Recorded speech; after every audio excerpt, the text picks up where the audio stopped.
Welcome to the source. The source. Source. Hey, get the source. Hello. Happy Friday. Hope everyone is feeling well. Getting ready for the weekend to start.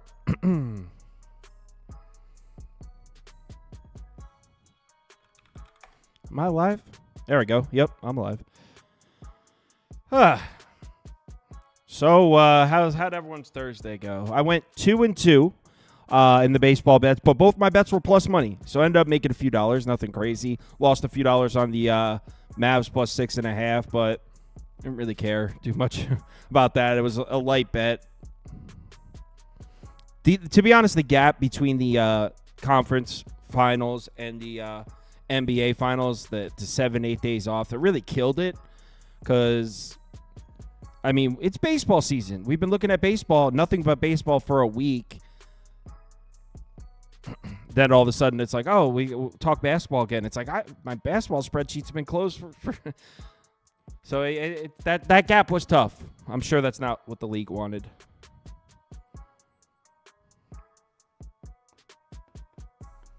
Yeah, tournament starts on Monday. I started working on it. I feel like I look weird in the camera today. You know what? It's probably the Aquaphor on my face. It's got me looking all shiny. That's probably what it is. Glad to have you back. System plays coming up for hockey tomorrow. I don't know. I haven't even thought about it. I got a lot to get done tonight, so I haven't even thought about tomorrow.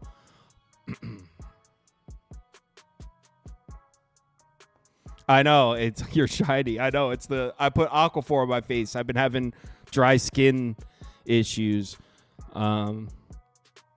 Yeah, so I just put the Aquaphor on like 45 minutes ago. Didn't even think about it, and then I start the stream up. I'm like, I look pretty fucking weird right now. I'm looking crazy.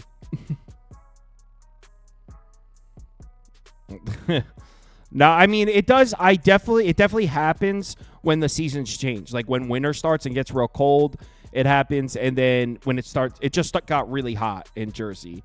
So I always get this.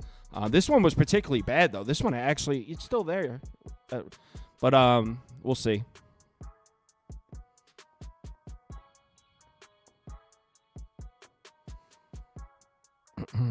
We got 3 minutes until we're going to start. And it looks like Chris is here now. Yep. I can definitely hear you. And now, so can the nice people. All right. Well, I mean, might as well get it started. The poll I ran before the show, does Prop Beaver snap his losing streak tonight? 68% of you said yes, it's time. 32% of you said no, dude is cold as the Arctic. So we'll see. We'll see how that works out. What is this? This MLB? Yeah, he's like 5 straight losing days or something. He's struggling. Oh yeah, probably he bouncing back today. He about to have a great weekend. He gonna get it all back this weekend. Well, that's what the community thinks. Yeah, 3-day streak. Friday, yeah, he's about to go bananas. He's letting it get to him too. Well, actually, he handled it. He came in and worked all night, and he was fine last night. But someone in the Discord was like, "Prop Beaver, what do you think about this game or something?" And he goes, "I don't have any reads. Like, I'm not seeing it or something." So. I've been there. I can't even laugh. I've been there. It's funny. So, all right, WNBA, first game, Caitlin Clark on the road against the 0-10 Washington Mystics. You laying the points? Yes, I am. I actually gave this one out yesterday, Kyle. I took the money line with the Indiana Fever because I saw some inside information that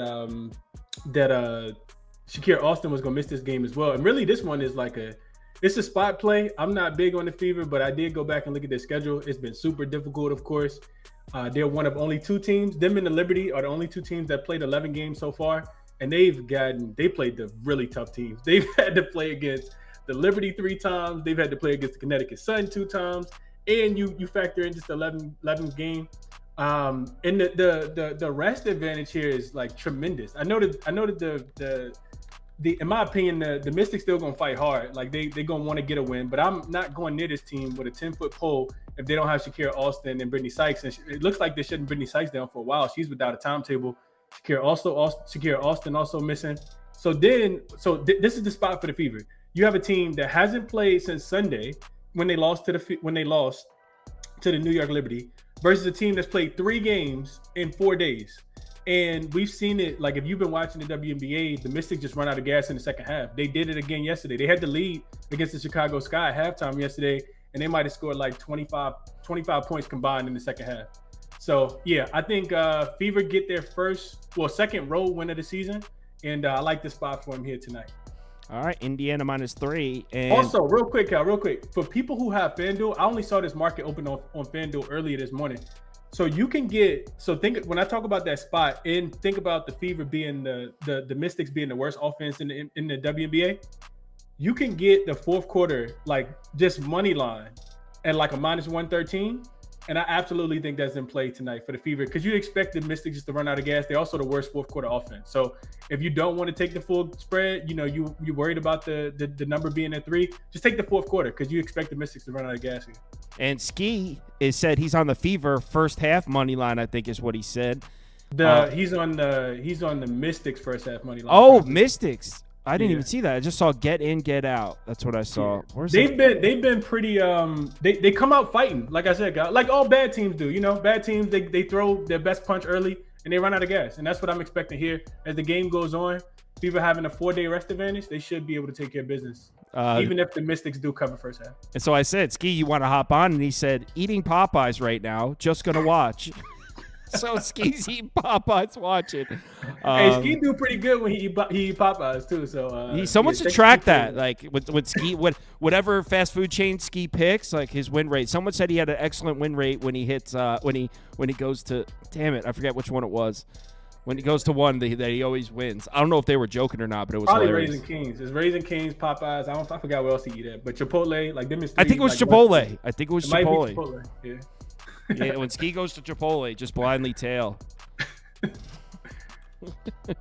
All right, so Storm at Aces. This will be Vegas or pass for me. Oh man, I looked the opposite way. The line did drop from 10.5, and this is one that it took me a while. I made a small bet on it. It's not my favorite play today, but it's really difficult for me to fade the Storm right now, Kyle. This team is absolutely clicking on all cylinders. They have the rest advantage. They've won, I think, 5 games in a row. It could be a flat spot for the Aces. They were coming off that loss against the Atlanta Dream, and they did bounce back in a big way against the Dallas Wings. They won that game by 14 the other night, and they were laying 9 on the road. So you could expect a little bit of complacency here. I think they are just 2-4 against the spread at home. And the market just continues to overprice them a bit. The Storm have a fully healthy roster now. They're getting double digits, and they've won 5-6 games in a row. I mean, close to double digits. It's the only way I would be able to look in this game. Like I said, it's a smaller play for me, but yeah, I'm only looking towards that way. I think NECA, Skylar Diggins-Smith. They also have the other thing. Just getting into the X's and O's, they got one of the better front lines in the WNBA. Exie Magnagor, Mercedes Russell. Like, you need somebody to slow down Asia Wilson because she looks like she is the best player. She's playing like the best player as well. So you need somebody to be able to slow her down. And this is probably the best front court in the WNBA. So maybe they could, slow it down just a tad bit. You're not asking for Seattle to win. You're just asking them not to lose by 4 possessions. And I think that they can keep it within that. Yeah, I mean, it's tough to argue with Seattle +8. They've been playing a lot better than how they started the season. 6-3 against the spread. And what have you said since they lost you money that one time, Kyle? You said, "Oh no, I won't even look at them. I won't even look at them since then." I'm not laying points with this team. Now you can take them +8, Kyle, against the defending champs. This is a good measuring stick game for them. I think Coach Noah Quinn will have her girls ready today. I'd still go Aces or pass. When I look at the Storm, I see a team that isn't determined. And next game we got. Hey, let me tell you. Hey, you better not be betting Dallas in game 2. I bet you better not bet Dallas. The Dallas Mavericks. Oh, I'm gonna be betting the Mavericks and not go back to them. You better not go back to them, Cal. Nah, see, I trust the Mavs though. The Storm, the effort that they showed me in that overtime segment. There's like a whole argument in the comments about fast food chains now. People are like, Popeyes used to be good, but now it sucks. The attention span of the average American is it's growing shorter and shorter every day. All right, we got Minnesota laying points on the road against Phoenix. 8-1 against the spread are the Lynx. Yeah, the lower this line goes, the more I like the Minnesota Lynx. This is the only game that I stayed off of for the day. So Brittany Griner is actually questionable for this game. She's not played this year, and I'm interested to see how they look. The Phoenix Mercury was supposed to be a lot better than they were last year. I think they finished with the second worst record. They've started out a little slow out the gate just because they haven't had her. She does have a tremendous impact on the defensive end, but also I think she's going to help out their offense as well. I'm just not into betting her first game, into betting the Mercury in the first game back. So this is one where I'll wait and kind of see what happens here. I'm not interested in fading the Lynx as well. The Lynx have been really, really good offensively, defensively. They're both top 5 in both of those. Ski like the Mercury on the money line. Yeah, money line. I need to see it first. I think Porzingis coming back last night and Brittany Griner coming back. I saw Ski talk about this. Oh, I was going to say Porzingis. What the hell? Porzingis coming back last night and Brittany Griner coming back tonight. I think they're totally different because Porzingis has played. He's in the playoffs. Brittany Griner, this is her first game of the season. So they could, potentially try to run her off the floor. I think they're going to try to run really, really fast. And I don't want to really trust the Mercury. I'll take the 7-1 before I take the Mercury in their first game. I do think Rebecca Allen coming back helps though. So I stayed off of this one altogether. But yeah, I would lean 4 with the 4.5 with the Minnesota Lynx to keep it going here. If Ski was eating Chipotle, I would jump on that Mercury money line with him. But Popeyes, me too. He's just not as reliable when he's eating his Popeyes. The data doesn't lie. So 60%, 30%. So community definitely leaning towards the Lynx. So looks like Ski's going to be on his own Phoenix Mercury Island tonight. Popeyes Island, yeah. He's on Popeyes Island. All right. Last WNBA game, we got the Wings on the road against the Sparks. LA Sparks 2-6-1 against the spread. This team. Yeah, I think it's 2-7-1 after tonight as well. I did play. So I gave this one out yesterday as well. I took the Dallas Wings when they were -2, and it went up to 3.5. Then it came back down to 2. Now it's up to 4. These two teams played earlier this season. Dallas did beat them by 1 point in LA, 84-83. Back on May the 26th, they were getting 1.5 points in that spot. So that was pretty strong that the line, completely shifted with them opening as a favorite. And to me, you kind of learning the profile of the Dallas Wings here, Kyle, because I keep saying the same thing over and over again. They're the best offensive rebounding team. They're the best team at scoring points in the paint. They're the best team at second chance points. And you need that when you're missing 2 of your top players. No Natasha Howard and no Satu Sabli. Those 2 ladies will continue to miss time for this team, but I'm not into backing the Sparks here. Like you said, this team is 2-7 straight up, 2-6-1 against the number. They've lost 3 in a row. In their losses, they're 1-6 against the spread, losing by an average of 9 points. And then I look at the Wings, and in their wins, the 3 games that they have won, they've covered every single number, and they're winning by 8. So if I had to play this one, I would be landing 4, but like I said, I did lay it. I took the money line when it was at -2. Last thing I want to mention, the Wings, they have also lost 3 games in a row. But if you look at who they've lost to, it's been probably the best 3 teams in the WNBA. You remember like last weekend, Kyle, you had Sun, you took them versus the Sun outright and they lost by 2. Yeah. The Sun are still undefeated. So they lost to the Sun. They covered, They followed that up with a loss to the Lynx, and that was their first game coming back home.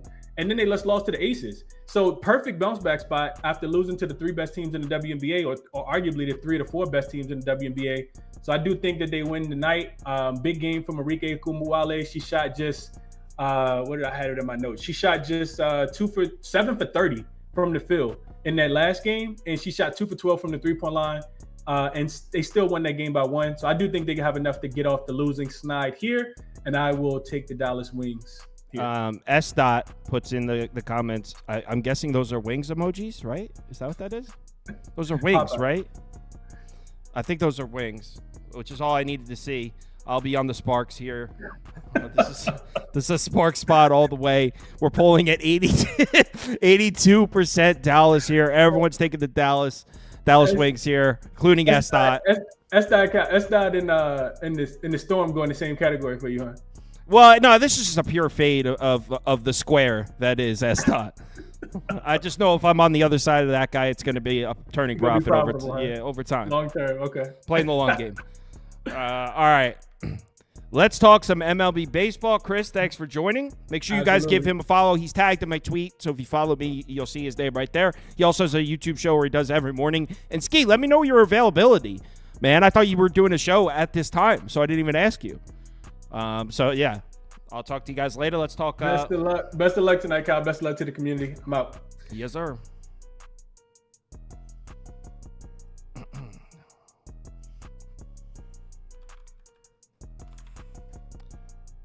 All right, let's get the these guys on the screen. I told Prop Beaver 4:15, so he might be chilling for 4 minutes. Right on. A couple of your bets. We're on the same side of a few of these, but a couple of your bets I do not understand in the slightest. Okay. We can talk about it. I don't understand a couple of your bets in the slightest.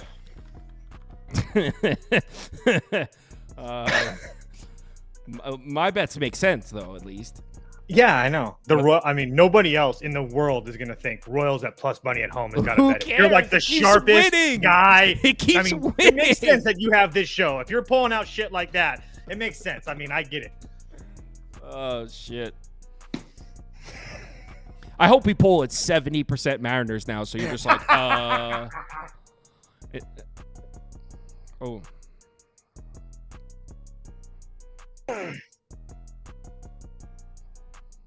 Oh, hold on, Prop Beaver. I want you to say that. I didn't say that they were public. I said that he is not sharp for saying the Royals at home at plus money. He's not the only person in the world saying that, is what I'm saying. Prop Beaver, hello, sir. I don't trust those numbers. Hi. Yeah, me neither. How we doing? So the first game up is Brewers in Detroit. Really tough one. Tell me this doesn't feel like coin flippy as hell.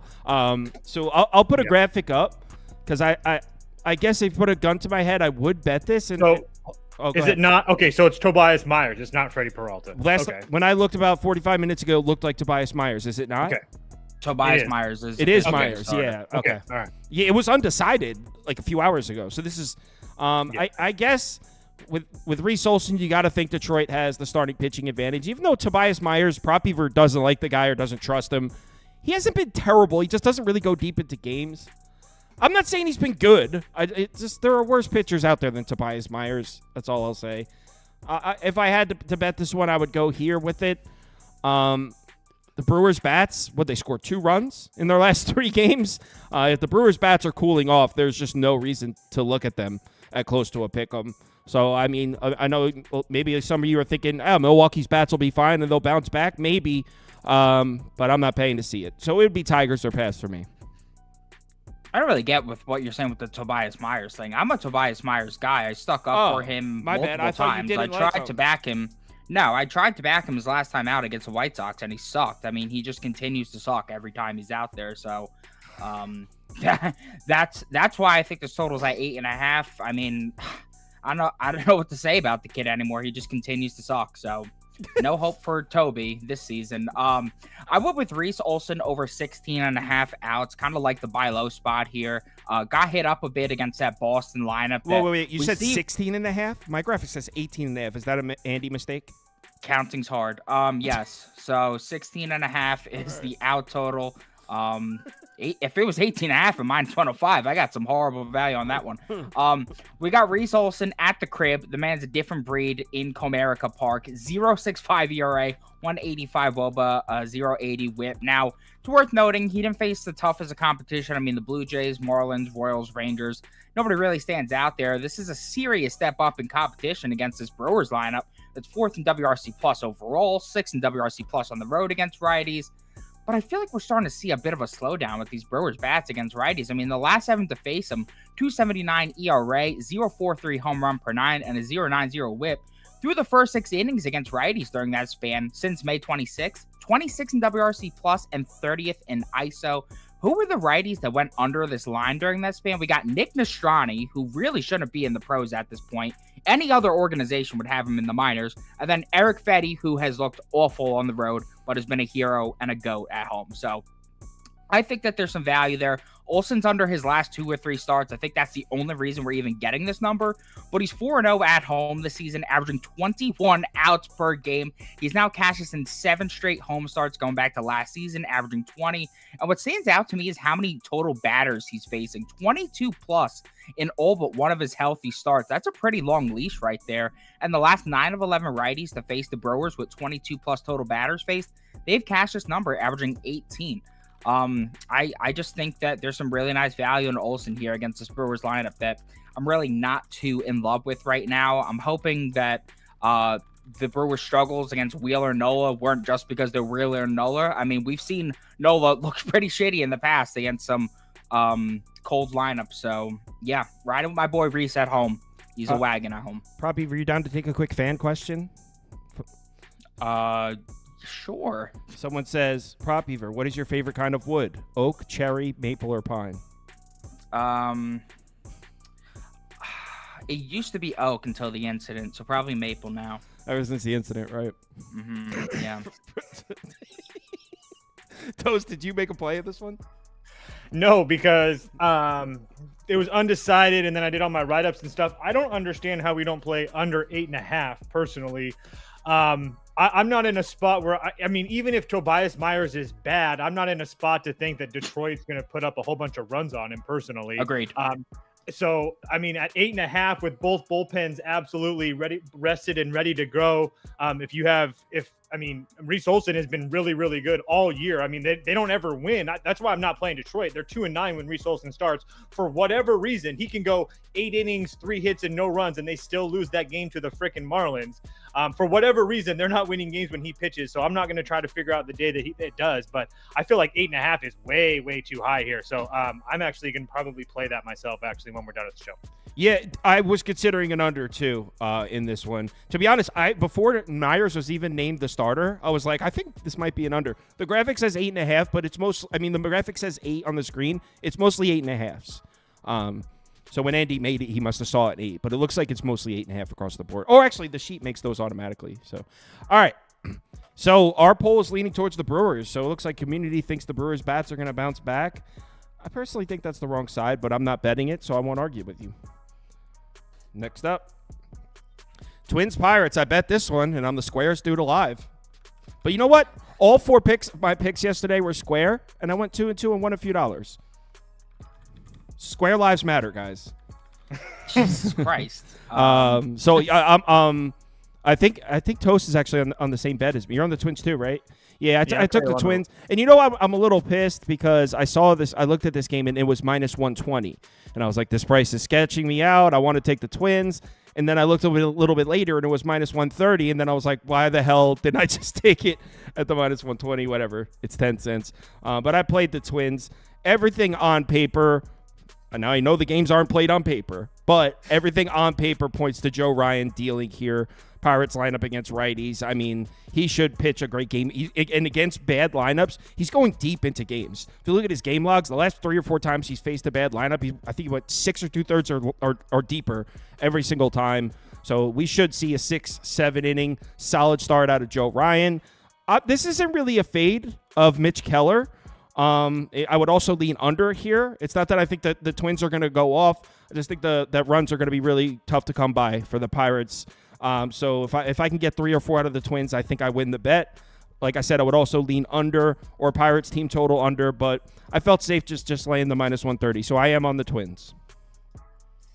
Yeah, I did the same thing. I also sprinkled Twins minus 1.5 at a what is it? Pretty decent price. Yeah, plus 136. Like you talked about, Joe Ryan looked terrible his last start, and it was on the road as well against the Astros, where he went 5 innings, gave up 8 hits and 5 runs. But his previous 3 starts on the road, Washington 7 innings, 3 hits, no runs. Toronto 7 innings, 6 hits, 1 run, and then the White Sox 6 innings, 6 hits and 2 runs. If he gives us anything remotely to that, I think that we win this game pretty easily. I also hate the spot. It's not a fate of Mitch Keller for me. I just hate this spot for Pittsburgh. I feel like that Dodgers series was like the peak of their season. So you take 2 or 3 out of the Dodgers, you score 25 runs in those 3 days. I think that regression monsters might eat the Pirates alive today. So Twins -1.5. I don't care how public it is. Yeah, agreed. And I don't even think it's that public. I think a lot of people are betting Pittsburgh. It's definitely. And also, the Twins have all their 3 major arms ready to go, ready to go. Someone said, Prop Beaver, is there truth to this? Someone said Prop Beaver without a hat is more relaxed than a better. I don't know if I've had a winning day since I got my hair cut. Then put your hat back on, bro. How the hell could that possibly be? Then put your hat on. No, I'll do what I want. So in this one, I passed. I mean, the Twins feel like literal free money. Just feels too easy here. Maybe it's me overthinking on a cold streak, but yeah, I mean, this feels about as free as it gets. So pass. So Prop Beaver, just to reiterate, not more relaxed without his hat. The allegations are false. Not at all. And in fact, I'm more on edge. In fact, a horrible analysis by you. Sorry. Was it me? I was reading the comment. No, by the comment. Horrible. Sorry. Okay. So, Braves on the road in Washington next. This is a straight pass for me, but let's run a poll, see what the guys think. Did you guys take a look at this one? Have a lean in this one? Oh, Toast has nodded his head yes. Yep. Same thing as yesterday, boys. Braves -1.5. I think this is, again, I don't think that I loved this Nationals team for a long time. But the fact of the matter is their last 20 games, they've been a shell of themselves. They're 7-13 their last 20. They're 3-7 their last 10. They've looked essentially dead against the Mets besides that first game, which they ended up losing 7-8 anyway. They've scored, 7 runs since then. I understand they started the game off pretty decently against the Braves yesterday, but those Braves bats came through. And now we're getting Chris Sale off of an absolute shellacking from Oakland. And then he's on the road where his last performance, he went to Pittsburgh, went 7 innings, gave up 4 hits in a run. He went to Seattle, went 5 innings and gave up a run. I expect Chris Sale to deal here. Everybody in the Atlanta bullpen's rested and ready to go. As Jake Irvin treated me very well this season, I don't expect him to get absolutely hit up, but I do expect the Braves to win this game by 2 or more. So yeah, Braves -1.5. I sent it out last night. I never thought I'd live to see the day where Toast is saying everyone hop on the Braves train. What planet are we on right now? When I bet them yesterday and they came through for me, you're now a Braves believer. It sounds like you're leading the Braves parade down the street with the baton and everything. For right now, yeah. Wow. Give me Ronaldo Lopez. I mean, that guy's just been a straight moneymaker for me, baby. I love that guy. Shout out Ronaldo Lopez. I love that guy. Shout out the Battery. Shout out Ozzy Albies. Let's go. Someone goes, this isn't the real Toast. It's a body snatcher. Prop Beaver. Do you like Toast's lean on or his bet on Braves -1.5? Yeah, I think that'd be the only way I could really go here. I mean, the Nats are ass juice. That team is fucking pissed these days. Toast has hit the nail on the head. I mean, holy Lord, they are pathetic these days. I mean, CJ Abrams is a complete shell of himself. He's striking out swinging. I'm not even joking. Probably like 50% of the time he goes up to bat now. It's horrible. So he was the only thing keeping that team like even competent. If he's not hitting the ball, then what the hell is the point of backing them? So, yeah, I agree. The only thing that I'm not loving is, like, Chris Sale did pitch well at Pittsburgh, but, like, his starts on the road. At Pittsburgh, not a great lineup against lefties. Seattle, not a great lineup against lefties. Miami, not a great lineup against lefties. Phillies, but guess who also isn't a great lineup against lefties? The Nats. So, I guess if I'm looking for a spot to fade Sale on the road, I can wait a little bit because this Nats team, holy shit. So I actually think Braves, it might be a Nats spot. I didn't bet it or anything. The one thing I will say is that I do like the angle of fading Irvin here because I forget what team it was. I think it was the Phillies where he saw them the one time, he did well, and then he got shelled the next time. It's like that. I'm expecting an inverse result here. I mean, we just saw 6 innings of 2-hit shutout baseball with 10 Ks at Atlanta. He's performed a lot worse at home this year. Now we're going to see him at home. I think he gives up a few runs here. That was the only other point I didn't make. Nats haven't seen Sale this year. Braves have seen Jake Irvin at least once this year. That helped me a lot. Oh, this is the example I was trying to make. So Dodgers went into LA, 6 innings of 4-hit shutout baseball, then saw them again, less than 5 innings of 6-run, 12-hit baseball. I think it's going to be like the same thing. So I put Nats money line up for me because that's probably what I would bet, but I didn't bet it. I like Irvin. I think he's pretty good. So do I. I love that kid. Well, it doesn't sound like you like him. No, it's just that yesterday there was splits suggesting that Ronaldo Lopez could get hit up, and he made it through that Nats lineup unscathed, essentially, besides like 1 or 2 bad pitches. So if they're not doing that against splits that are favorable to them, I have a hard time believing they're going to do anything against Chris Sale. That's just where I'm at. I got some trends here from UCapper. I'll bring them up on the screen in case you guys missed them in the comments. For those of you watching on a smart TV, you only get like 1 second to see it. So here we go. So last 30 days, the Nats are 5-0 to the under when Jake Irvin starts. Nats are also 4-0-1 to the under the last 30 days against starting lefties. Braves are 15-4 to the under versus starting righties. So some trends that point heavily towards an under. I won't go an under here, but specifically because yesterday I said under or pass, and that's what was the final score of that yesterday? Like 5-2 game. Yeah, it would have stayed under. I know it was a lower scoring game, so I would have hit yesterday. So it'll be as far as the total, I would lean under, but Nats are pass for me.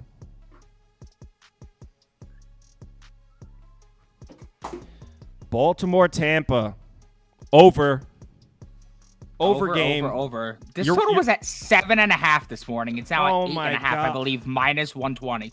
Do you know what sucks? So Proppy, after you left last night, I didn't upload this video for a while because the lines still weren't open because I think they weren't sure if it was going to be Irvin or Bradish pitching. Yeah. So I was sitting there waiting with the completed video, like open the line. I ended up saying screw it around midnight, and I uploaded it. There was no line open. I was like, sorry guys, there's no line open, but here's the video. Then I went upstairs, shut the computer down. If I had waited till it opened, I would have had an over 7.5 ticket. But dude, that was freaking me out at first when I was looking at it this morning. I'm like, am I like completely off on this? That almost sent me into a spiral this morning. I'm like, what the hell? My favorite bet on the board, it's at 7.5. Like, I can't take this board anymore. I was losing my mind. And then I moved up to 8.5, and all was right in the world. So, okay. So, I mean, the only case I could see here for the under, and I'm on the over. I bet this. But if you're looking for something that points to an under, something that points to the other side, maybe the fact you could just look at Cole Irvin's season stats. Obviously, he's been great. It's a terrible spot for the Baltimore Bats, just playing in Toronto yesterday, flying all the way down to Tampa. So that right there, those two things point towards an under. But in my opinion, everything else points to an over. I'm sorry. So first off, we just saw Tampa get to Cole Irvin. I know they only scored 1 or 2 runs in the game. What would they have, Toast? Like 8 or 9 hits in that game? 7, 8 hits, something like that? They got to him. And this is a little bit of a pattern we're seeing. Cole Irvin definitely regressing a little bit. He's still been good, but doesn't look nearly as dominant as he looked 4 or 5 weeks ago. This is a Tampa team that's also starting to hit lefties out of nowhere. Where the hell did that come from? The Rays have been smashing lefty starters. Not to mention they're back in the Trop, where historically this has been, I mean, you rewind to the last 2 years before this one, it's been a terrible place for lefty starters to try and go pitch. So I think the Rays are going to hit up Cole Irvin again, just like they did a couple weeks back. And then add on the fact that they just saw him somewhat recently. And then the same thing on the other side. Savali just pitched against Baltimore. I think it was 2 starts ago. O's didn't really get to him. So they just saw this guy. We know Savali isn't the best, even though he's pitching a little bit better. This is a Baltimore lineup that's top 3 against righties, top 3 against the road, top 3 everything. Coming off a loss, too. So, yeah, it's not the best spot for the Baltimore Bats, but on paper they should get to Savali in a bounce-back spot. So, I like the over. I was leaning Tampa team total over as well, but I just played the full game over in case Baltimore just routes them. So, yeah, I'm on the over here. Beaver, nothing? Nothing. Of course I got something. Go ahead. When you're cold like me, when you're fucking desperate, when you got your backs against the wall, sometimes you just got to play the classics. Probably my most profitable bet last year was the Tampa Bay Rays. First 5 team total over 2.5 against lefties, and I'm running that back today. Please, for the love of God, come through for me. I have to do it. Cole Irvin just faced his Rays team. He only allowed 2 runs through 6.1 innings of work. Congratulations, Cole. The man allowed 9 base runners in that game and put the ball in play on 26 of his 27 plate appearances. He had a 6.19 xFIP in that game. I mean, this is already a guy who has a 2.84 ERA, but still has a 4.50 xERA, a 10% barrel rate, and a 41 hard hit rate. This guy is lucky as all hell. And now he has to go and face his Tampa lineup again. But at Tampa, where the Rays are officially back against lefties, I got to do it. The last 6 lefties to face the Rays have combined for a 9.67 ERA, 2 home runs per 9, and a 1.96 whip. The only lefty during that span of the 6 to not allow them over this total, guess who it was? This prick, Cole Irvin. I just don't see it happening twice in a row, and the books are quietly implying that they don't see it either. Irvin's earned run line in this one is at 2.5, juice to the over. That is despite Irvin going under in 8 straight starts. The only time he allowed an over was in a spot relief appearance against the Cardinals, where he wasn't even expected to go that day. John Means got injured. I just don't think it's charity night for the books. There's a reason they have it at 2.5 juiced over despite 8 straight unders. And this Tampa Bay lineup against lefties that he just saw at home, they're significantly better at the Trop. Away against lefties, this lineup's 21st in WRC plus, 19th in OBP. But at the Trop, 4th in WRC plus, 7th in OBP. I said the day of reckoning was there for Bailey Falter yesterday. He got murdered and struck out 6 guys. I completely botched the execution of that. I'm not trying to botch the execution on this one. Irvin's day of reckoning is finally upon us. Go rock that man, Tampa. When you lost the Singer play, I didn't even know what to think. Yeah, like, he was a sad panda here it at was work last night. Unbelievable. The office, we were just sitting here, and Andy was working from home, so it was just me and Prop Beaver, and it was like dead silent, and all I kept hearing was, it's just unbelievable. I didn't make a play on this game.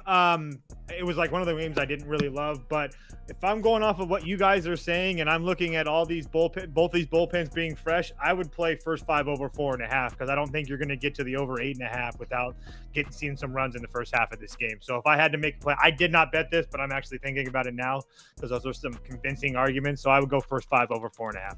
First 5 over 4.5 or pass from Toast. So yeah, we all kind of feel the same about this one. Our community's on the O's, 55%, 30%. So community definitely likes Baltimore to bounce back. Baltimore's lost 2 in a row now, right? So yeah, I'm sure a lot of people are playing the O's for that reason. One of the best teams in the AL. Will they lose 3 in a row? That people like to bet like that. Dodgers, Yankees. No Juan Soto, Toast. That's why I made the bet on the Dodgers last night. Yeah, so I actually didn't pull the trigger on it. I uploaded the video last night that has like 3,500 views. I got like everyone watched the one video where I said pass. It was Dodgers or pass at minus 141 though. So I guess at this current price where it's sitting right now, I'll say for my pick for the show, over or pass. But I'm not betting it. I kind of want to bet it, but it would be more just gambling. I want to just have some money on the game because we're going to have it on. That's pretty much it. So, yeah, over or pass for me. I know Toast is on the Dodgers. Excuse me. Yeah. Sorry. Yeah, I'm on the Dodgers. I'm on the Dodgers at minus 105, not minus 140. I gave it out at minus 120, I think. So I'm not there at minus 140. At this point, I guess you would say that there's probably some value on the Yankees at a huge plus price with the world on the other side. I just personally, I knew that Juan Soto wasn't going to be in the lineup. This is, I mean, if you're watching or paying attention to Yankees baseball, you know this is the same type of situation that they dealt with Jason Dominguez last year, and he had to have Tommy John surgery, which he might be back soon anyway. But so it's a kind of a scary situation for Soto. But I just feel like we're getting the Dodgers right now, that a team that I understand they've lost 2 of their last 3 games, but they also, I mean, they got blanked on Tuesday. It is what it is. But then they scored 17 runs the next 2 games. So I'm not trying to make a case that they're just going to absolutely destroy Cody Petit or however you say his last name. But I do think that they're going to be able to put some runs against him. And then as far as Yamamoto goes, I just think that this is a really big spot for him. I just have a hard time believe he's not going to be ready and amped up for this start. It's in Yankee Stadium. It's on the Apple TV. This is a really, really big start for him and everybody in his country and stuff like that. The Yankees are a big deal over there. I know that sounds stupid, but I'm dead serious when I say that. I truly think this is a big personal start for Yamamoto, especially on national TV. I expect him to pitch well here today. Yankees bullpen is a little bit taxed, nothing terrible. Holmes went 22 yesterday, but Weaver, Hamilton, and Mr. Tommy Canhill, all 2 of the last 3 days as well, which is not good.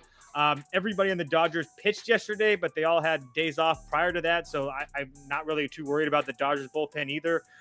So again, like I said, I played the Dodgers. It's a completely different story. It's minus 105 and minus 140 though. Yeah, you said that the world on the other side. I think most of the action's coming in on the Yankees at this price. Really? We're polling definitely towards the Yankees. And the comments, I mean, this is a small sample size, but the comments on my YouTube video were 70% Yankees. So I think more people are betting the Yankees. Not that matters, but no, I just assumed with the line moving like that, the world was.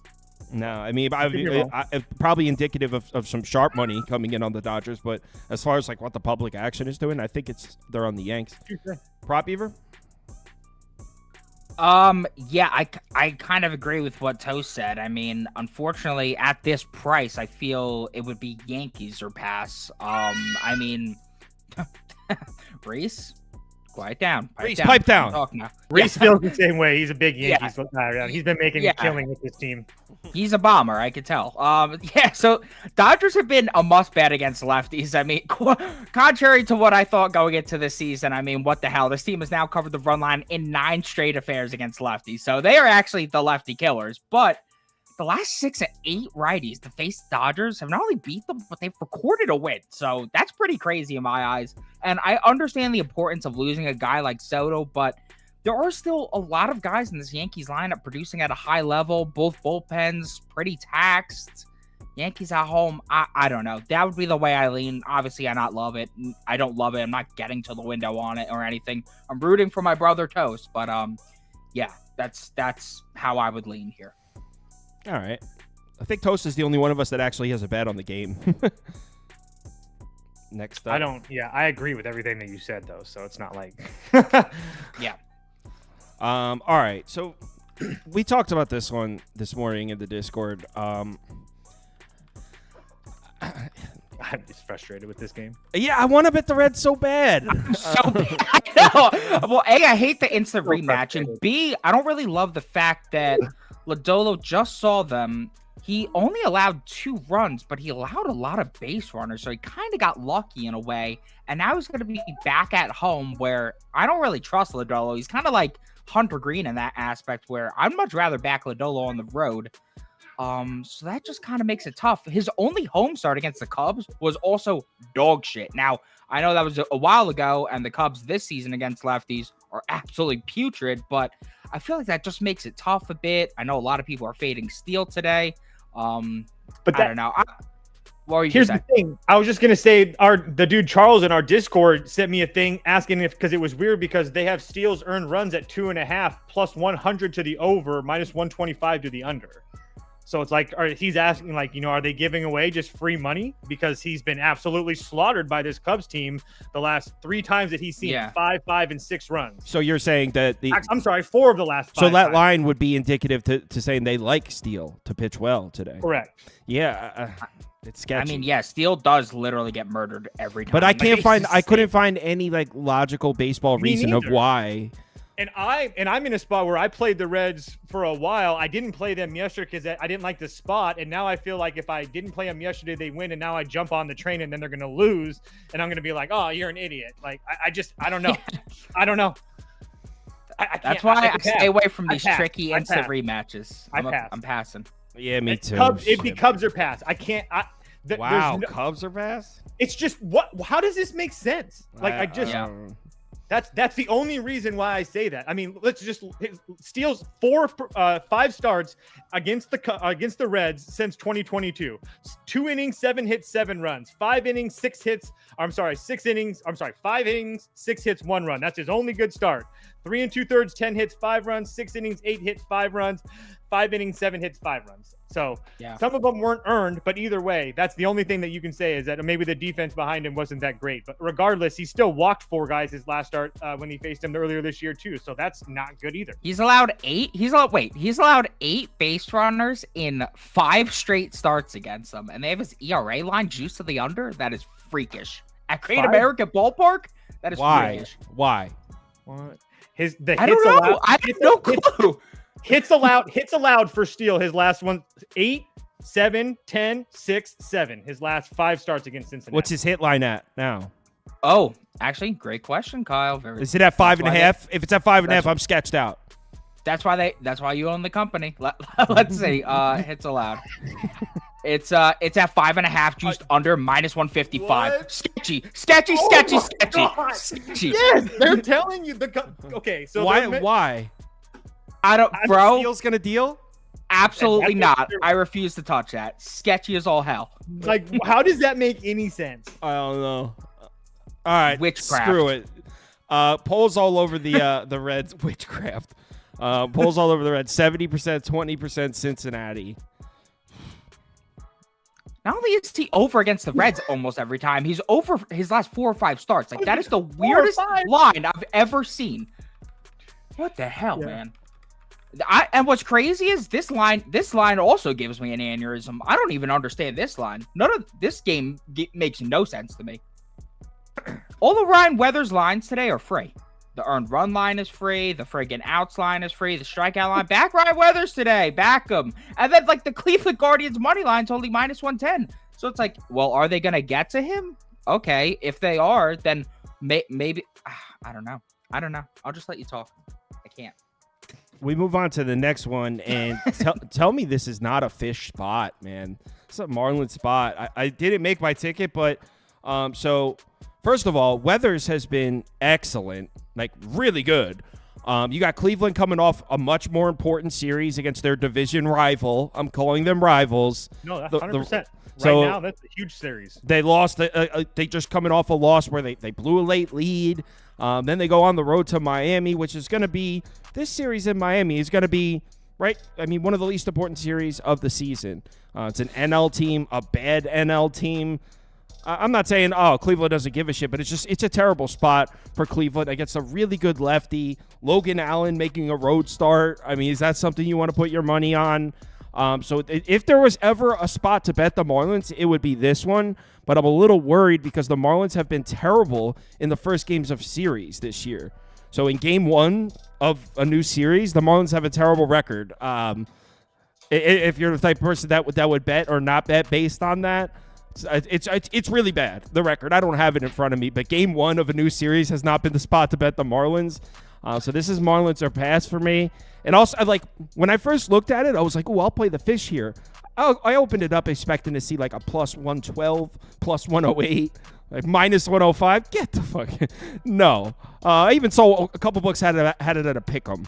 So if I'm going to take a shot with the Marlins, I'm going to need some plus money. So it's Marlins or pass. I think the Marlins win, but I don't think it's worth me adding it to the ticket at this number. You can add it to my ticket. I took the Marlins on the money line. I got it at +100. I'd still play it at -105. The line stinks. There's 100%. That's 100%. The line is short against the Marlins against a bad team, or the Cleveland against a bad team. But Logan Allen hasn't really been great on the road. He's also really good against lefty bats, but he struggles against righty bats. And I count 1, 2, 3, 4, 5, 6, 7, 8 righty bats in that Marlins lineup today because that scumbag Tim Anderson got scratched. Thank God.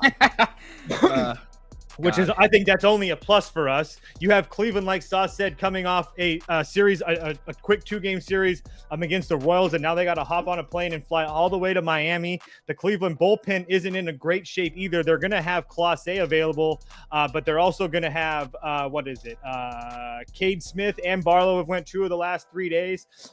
Miami had the day off yesterday, and so all their bullpen arms are rested and ready to go. And like Sauce said, Ryan Weathers has been fine. So I understand that Cleveland got to him last year, but he's been a completely different pitcher than he was last year. So I expect Ryan Weathers to pitch well. I expect the Marlins bats to get to Logan Allen. So yeah, I took the fish, and I'm happy with it. Marlins prop Beaver. Yeah. So what I was trying to iterate earlier, but I was like jumbling my words. Why this game has me so confused is if I'm just doing some line reading here, they're making it very easy to fade Logan Allen, like high hit rate for very fadeable props. And then Ryan Weathers, like he's hit his K line now in 1 second. Where is it?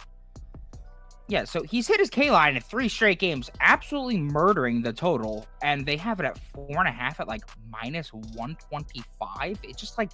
It's just very weird prices. So it would make it seem to me like Cleveland is going to hit up Ryan Weathers and Logan Allen's going to pitch well here. So I think, oh, okay, let's back Cleveland. What are they going to be, like -150? And then you look at that price and it's like, well, what the hell is that? So it just doesn't really make much sense to me. So I'm just going to pass. Obviously, hope fish win. You're good. But yeah, I don't understand this game. Yeah, I don't understand many things lately. The entire planet is betting Cleveland here at this number. So if the Marlins win, public's going to get cleaned out pretty significantly on this one. Next up, Giants Rangers. Here we go. I'm mad about this one. No Corey Seager in the lineup. Yeah. Oh, that sucks. Yeah, it does suck. F you. Oh, no, that sucks. You. I didn't know you had a play on this. What was your play? I was gonna play the Rangers first 5 team total over 1.5, but now it's like I don't even know if it's worth it. All right, Toast is on the Giants. Go ahead. Yeah. So this is kind of a little bit of a gut play. I will be honest with you guys. I made a pretty decent sized bet on the Giants on Wednesday against Arizona at plus money. Bob Melvin, who's their manager, came out and essentially called the team out. And I just told myself if they respond, which they did, they won 9-3. They're probably going to be worth a look the next couple days. And now we have Logan Webb on the road against a Rangers team that I think is essentially really a bad baseball team. I'll just put it out there. I don't think they're good. They're 6-4 their last 10. They beat Detroit and Miami and Arizona up a little bit, but they're 8-12 their last 20. They're 13-17 their last 30. They're barely a 500 baseball team. Michael Lorenzen has pitched really well for them. I will give him credit, but he's had 2 starts against the Giants last year. He went 9 2/3 innings. He gave up 16 hits on 10 runs, and we're getting Logan Webb off of one of his worst performances of the year. Keep in mind, though, his bad performances on the road at Boston, Philadelphia, against the Yankees. Like, I just don't feel like this Texas lineup remotely lines up to those lineups. So I expect Webb to come in here and pitch well and deep into this ball game. He pitched against this Rangers team last year. It was at home where he does pitch much better, but he did go 8 2/3, gave up 6 hits and 1 run. So I expect Webb to go deep and pitch well into this game. San Francisco has a rested bullpen as well. I just feel like it's a way too cheap of a price for the Giants right now. Way too cheap of a price? That sounds crazy. Laying juice on the road. Suck. They have a better record than the Giants. The Rangers are better than the Giants. Plus money. Whale it up. Hammerhead shark. I didn't hammerhead shark it, but this number is just way off. You didn't do that? The Giants would be laying juice on the road against the Rangers. This team is 4 games below 500. They're in one of the bottom 5 or 6 teams in the NL. Toast is taking them because the coach gave him a speech or some shit. Like, what?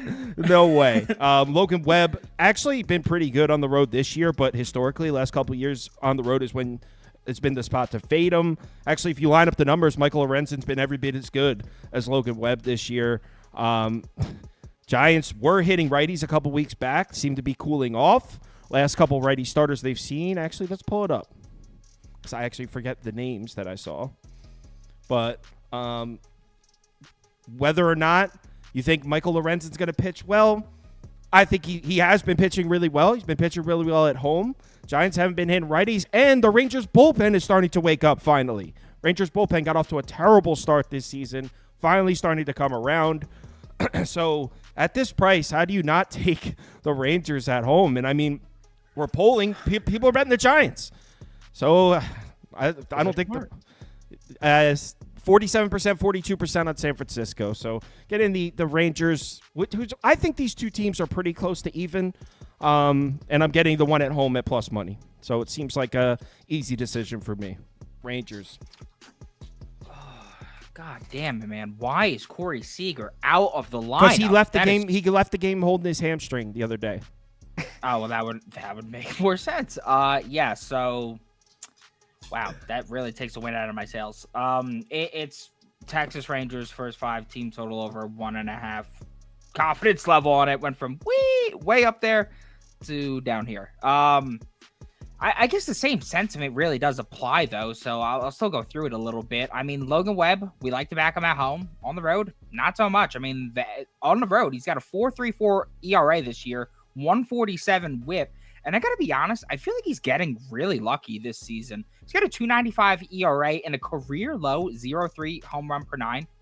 He's also got a career high 8% barrel rate and a 53% hard hit rate. I mean, that just simply doesn't add up, and I don't really think that home run luck could persist forever at the rate that he's allowing opponents to smack the ball. The Rangers have been nothing special in terms of their production against righties lately.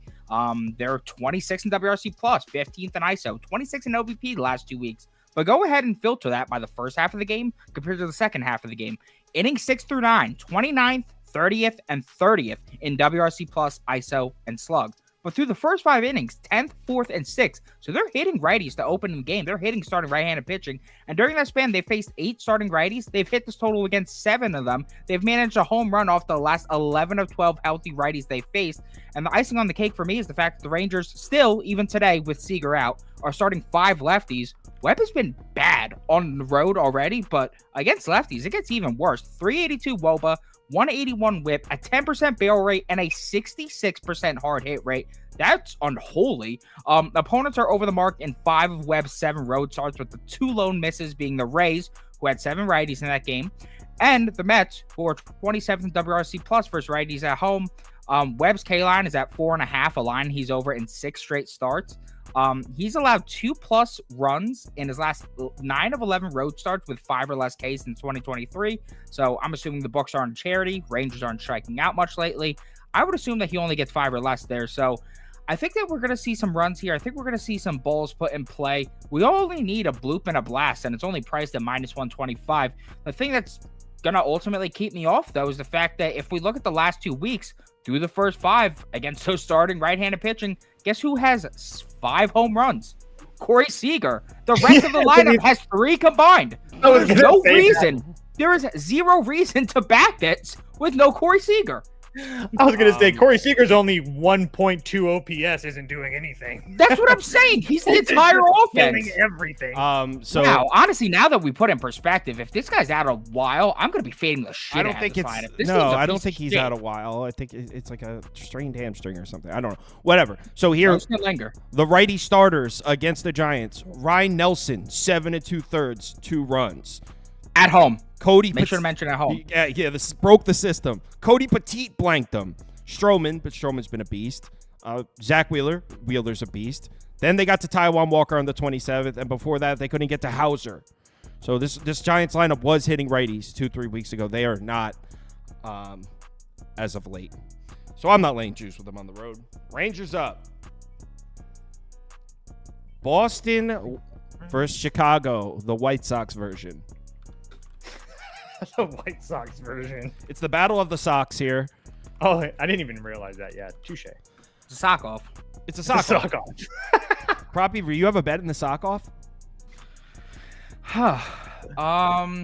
I've been getting a bit killed with these square ass K props. So the Beaver who is getting killed would go with Crochet over K's. But that's not this. That's not the Beaver that's on the show today.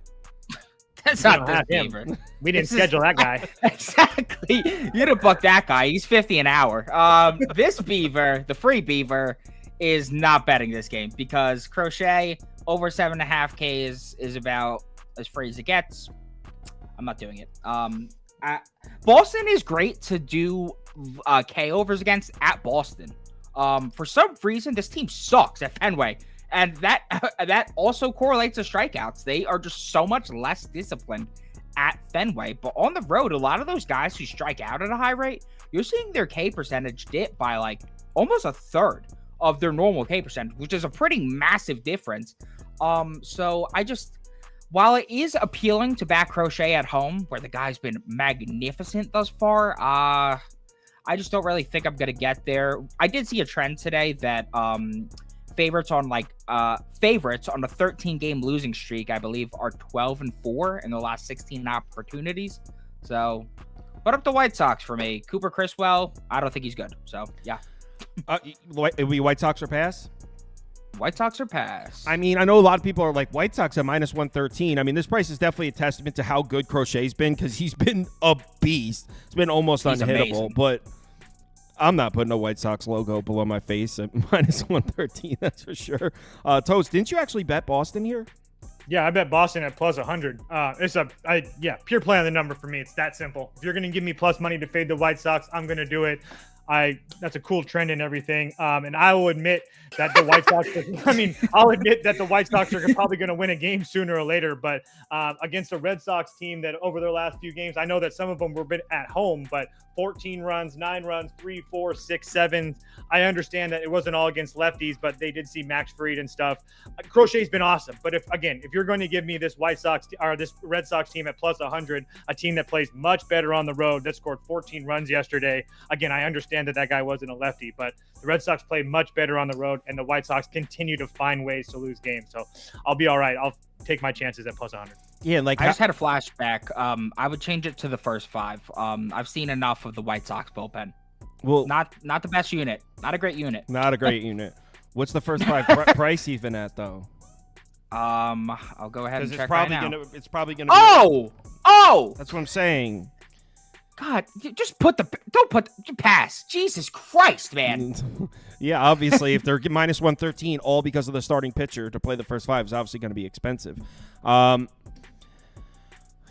won't be the White Sox, but it depends. Like, how long can Crochet pitch into this game? Because the White Sox better be up 3 or 4 runs when he comes out. Jesus. Yeah, I mean, on paper, I do get the price. Crochet's been unhittable, and the Red Sox can't touch lefties recently. So I get the price, but there's no way. I'll put up Boston for me, but I'm not betting this crap. Be Red Sox or pass. I will say Cooper Criswell, not great against righties. Lots of righties in that Sox lineup. Yeah, they're really good ones too. Really dangerous righties. They're some of the best in the league, I'll tell you what, man. You see Martin Maldonado across from you at the plate, you're shitting your pants. Maldi lineup tonight. It's Corey Lee. Well, good. Thank God. It was like I was watching I had the White Sox against the Cubs when they were up 5-0. I was watching that, and Maldonado came up, and they were like, "This guy, here comes Maldonado to the plate. He's 0 for his last 27." And I was like, "Good Lord, Maldi is just not seeing the ball well." That's an understatement. Mariners at Royals. Another bet of toast I don't fully understand. So go ahead. Tell them why you're fading the most profitable home team in the league. Second most, right? No, home team, I believe. Guardians? No, Guardians. I think if you isolate it, no, I think the Guardians. Who cares? They're losing tonight. That's what matters. All right. Okay. So Seattle is just playing really, really good baseball right now, playing 8-2 their last 10. And we have Bryce Miller, who I understand hasn't been great his last few starts on the road, but on the road at Houston, on the road at Baltimore, on the road at the Yankees.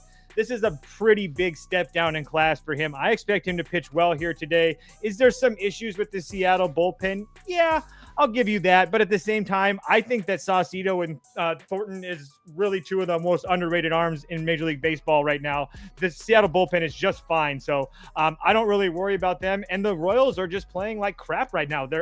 I understand that they're really good at home, but they just got almost got swept by the Padres at home the last time they were at home, and we all know the Padres suck. They can't do anything. They can't win a game. So if you're losing games to the Padres, I mean, that's pretty bad. And the only game that you did win was a real lucky comeback in the bottom of the ninth. And then you go up to Cleveland, and now you got to come back home. I'm just not seeing it here with this Royals team. So, I mean, I'm not trying to make a case that the Mariners are going to hit up Daniel Lynch. I mean, he's been all right, but he's like the definition of average. I'll take my chances. The Mariners know how to win close games. The Royals do not. Seattle money line. Daniel Lynch, definition of average, that's still better than what Bryce Miller is on the road. The Yankees and Royals lineup are just hand in hand. I think the Royals. I will say, Toast, I mean, I think you're being a little disrespectful to the Royals lineup at home. You mentioned the fact that Bryce Miller struggled at New York, at Houston, and then at Baltimore. That's first, second, and eighth in WRC plus at home against righties. Casey's fifth. So they're right there in terms of competition. I think you can win in later innings. I think there's a massive, massive edge for you in the later innings. How? What? The KC bullpen's a pile of shit. Dude, did you look at the Mariners bullpen? There's no Munoz. There's no Stanek. They're missing the two. Stanek, I personally am not a big Stanek guy. I don't need that guy. Look, he's a Mike Clevenger clone. He shits himself half the time he's out there. I don't need him out there. Dude, I'd rather Saucedo and the other guy. Frankly, who's the other guy? I'm being 100% honest with you. Thornton, I believe is his name. So right? Saucedo and Thornton. That's the two guys they have. There's no Voth. There's no Stanek. There's no Munoz. I've been ahead and I'd ride with those guys. I am fading Bryce Miller though. I'm not very optimistic on the outlook for Bryce Miller here. His K line sticks out like a sore thumb to me. He's coming off a 9K performance against the Angels. He's over 8 of 12 starts this season. He struck out 6 Royals the last time they match up. Bybee and McKenzie just cleared this line with ease. And you know what the books did? They said, we're going to put your line at 4.5. And we're going to juice it to the under on most books. That is freaking strange. And that's why I love this under here. I'm chalking up the splits. The Royals have been so much more susceptible to striking out on the road. If we just look at the last 30 days, this Royals lineup on the road, 17th in K percentage against righties, 23.4%. But at home against righties the last 30 days, first, 15%. That is a 8% decrease going from on the road to at home. And when Miller struck out the Royals last year 6 times, that was at Seattle. Miller has been far more potent at striking guys out at Seattle, even going back to last year. At home, going back to last year, over 14 to 21 starts. He's averaging 5.6 Ks, 25K percentage. But on the road, this is a guy under his last 10 to 15 starts, averaging just 4 Ks and a 19K percentage, a 6% drop. Now, doing some line reading, I don't know if the total's still at 9, but it started off at 9. And knowing the Mariners' offensive capabilities, I don't really think it's solely because Daniel Lynch is starting. Miller's hits allowed line is juiced over at 5.5. With 6+ hits allowed, he is 6-2 to the under on the road, averaging 3.5. The last 21 of 25 righties to visit KC have gone under this number. I'm going to take my chances with the sell high on Miller here. This is exactly like the spot where we took Bryce Miller's under against Baltimore, and that worked out beautifully for us. So I'm hoping to replicate those results tonight. I mean, I will give Toast that this is definitely the Royals money line, definitely really chalky bet. They're going to be a really public dog here. So, I mean, this is a sharp spot to play the Mariners as favorites, but how many times have we seen the Royals cash as chalky public dogs? I mean, so many times. They have such a good record at home. Do people not care about pitching? I mean, like, do people just, like, bet and not look at the pitcher? Like, Daniel Lynch stinks. Has always stunk. I mean, I guess this year, if you're just looking at it, he has a 150 ERA, but, like, I don't know. The Mariners do have a pretty sizable pitching advantage. I mean, the game being played against Kansas City would mean that Daniel Lynch has been living in AAA for a good portion of the last year and a half. I mean, again, and I don't want to like beat a dead horse, but also like, I'm not at a point. I understand that Kansas City's performed well at home, but in the month of May, they played Texas, a below 500 team, Milwaukee, sure, Oakland, a below 500 team, Detroit, a below 500 team. You're also describing the teams the Mariners are beating. Okay. But the Mariners are 8-2 their last 10, so they're actually winning games. So that, I mean, the Royals aren't winning games right now. Period. All right, and that's on period. Saying. Like, And that's on period. Next up. Want to talk Rockies baseball?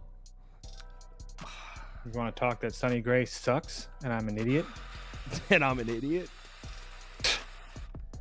The level of disdain that I have for Sonny Gray after last night, quite high. Oh my Dude, god. I'll never do it again. Ever again. I hate him. He's terrible. Kyle, he walked Jake Cave twice. Yeah, he had a bad start. Punishable offense. He hasn't had a good start after his third start of the in a season. maximum What are you talking detention facility. He threw 5 shutout innings, 1 hit baseball 2 starts ago, Toast. He's a pig. Sonny Gray's a pig. F him. It's literally 2 starts ago. So terrible. I hate him. So terrible. Yeah. The Cubs are such a good baseball team. Oh my god. Honestly, I'm ready to join Toast. I'm ready to have the funeral for his arm after last Every night. time a team faces the Cubs, I wonder if that guy's gonna get hit up or not. Every time. I cannot believe I that mean, shit. I don't understand though what the point you're making is. He's having the best season of his career. Okay, then that means that he's fucking terrible. I mean, Okay. he had his first 3 starts of the season since May 3rd, and his good start against the White Sox, bad start against the Brewers, bad start against the Angels, okay start against the Cubs and the Orioles, bad start against the Phillies, bad start against the Rockies. He sucks. Okay, Sorry. start against the Orioles. That was a good start. Okay, well, All right, whatever. Sonny Gray walked J Cave last night, who has a 31K percentage twice. He walked the main K target. God, he fucking sucks. All right. I mean, he's an all-star. What the hell? His best season of his career. What? You don't like Sonny Gray? League, I would love him No, to be you an don't like all-star. Sonny Gray. You don't like Sonny Gray, but like they're saying like he's dead or whatever. He's having the best season of his career. So, dead. I so think last RIP. season was the best season of his career. I mean, Or this is the- his highest or that strikeout year to- with the Reds. highest strikeout to walk rate, lowest WHIP, ERA, Well- pretty much one of his lowest. We're not even at the 4th of July yet. So All right. So what are we Comments talking want us to about? move on. Let's All right, move go. on. I'm- Let's move I'm on. talking about he continually gets hit up, and you're trying to make a case that he's not. That's what we're talking about. I mean, he had a couple bad starts, yeah.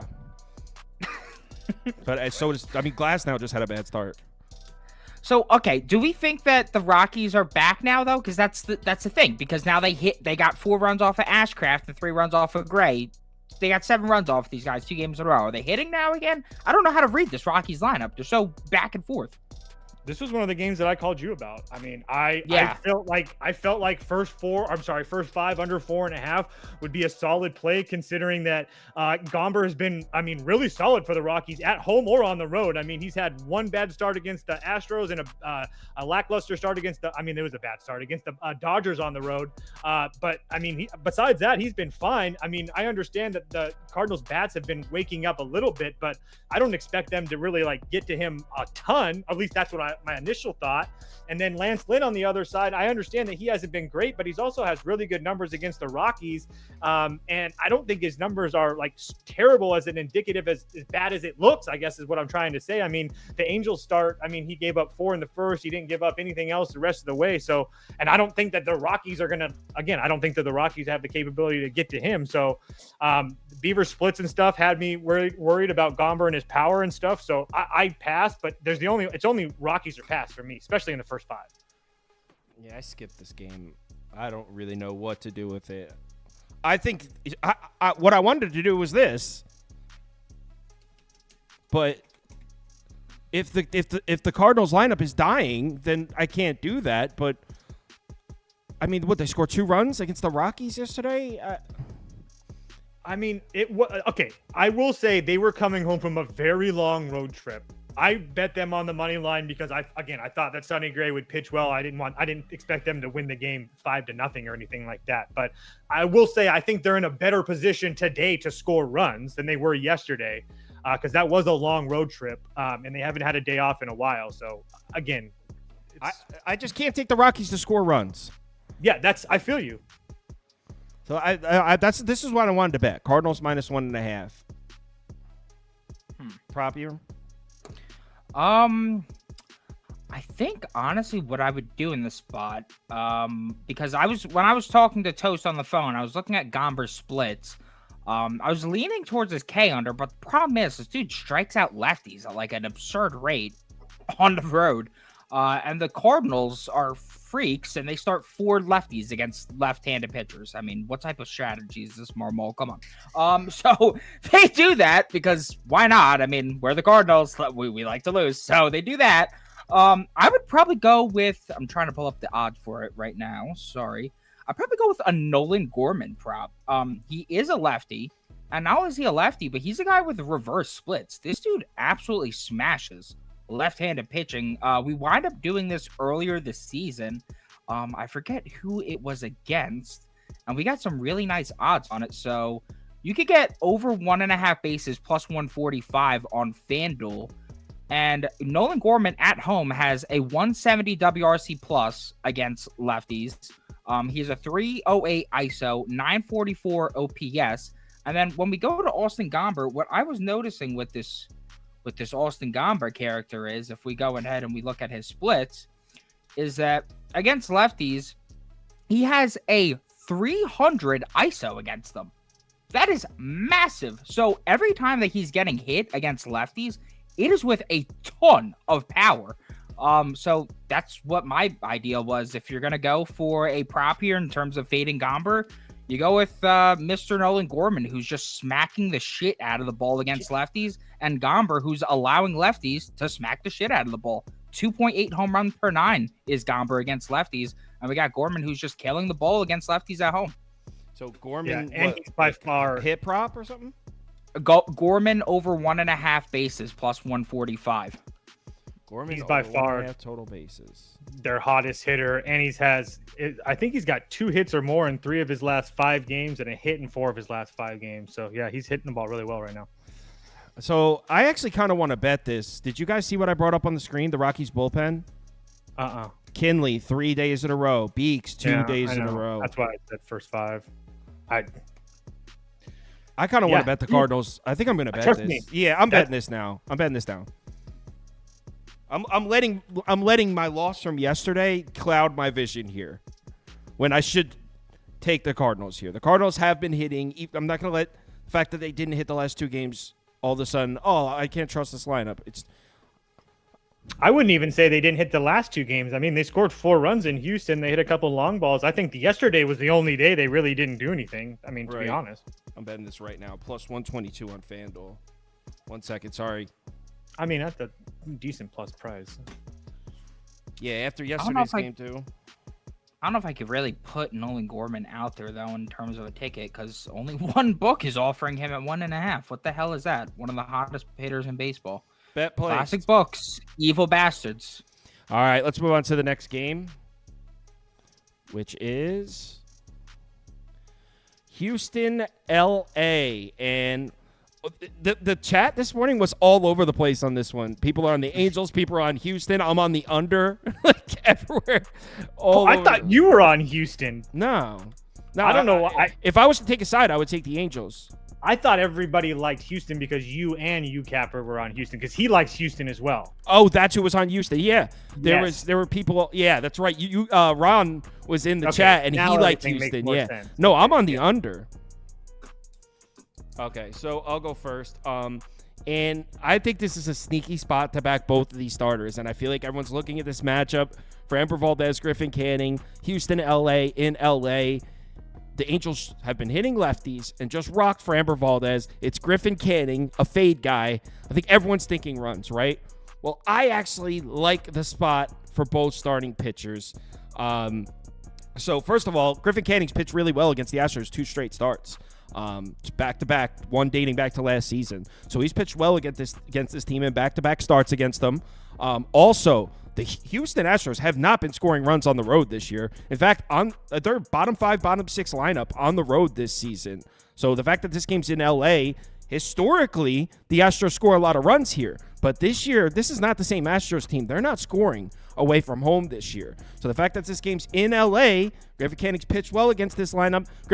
Griffin Canning, what else do we know about him? Struggles against left-handed bats. Houston only has 2 of them. They're going to have 7 righties in the lineup. So I know a lot of people are expecting Houston to smack Griffin Canning around. I think he can pitch pretty well. I'm not saying he's going to go 6 shutout innings, but I think he can get through 5 or 6, just 2 runs, which is all we're going to need here. Because when we get to the second half, I also think the bullpens could hold it down. But anyway, on the other side, Framber Valdez. Now, the Angels just tattooed this guy. 10 hits, 8 runs or some shit. They hit 3 home runs in 1 inning, I think it was. They absolutely crushed him. And I know a lot of people are thinking he's going to get crushed again here on the road. But if you rewind back, the last 2 starts for the Angels, they've gotten to Framber Valdez. The 5 starts before that were really good. He actually has pitched really well against the Angels for a 5-start stretch and then fell off in the last 2. Framber's going to bounce back here because I think the Angels are cooling off against lefties. They didn't get to Nestor Cortez. They didn't get to Carlos Rodon. It's not like this Angels magic against lefties is going to last forever. This is a bad baseball team, and I think it's over. I think the party's over. The Angels party against lefties, I think it's over. So I by the way, in the bullpens, the Angels bullpen isn't very good, but the Houston Astros have been one of the worst lineups in baseball scoring runs in the 6th inning or later. They've actually been awful. I think they're 30th. So I think they're actually dead last in the last 30 days. So overall, I don't think there's going to be a lot of runs, and I think everyone's expecting runs. So, I have an over up this whole freaking time. It's an under. I'm on the under. Sorry. So, yeah. You're such a silly. I'm such a silly. I'm on the under here. If you saw the video I uploaded last night, you know I'm on the under.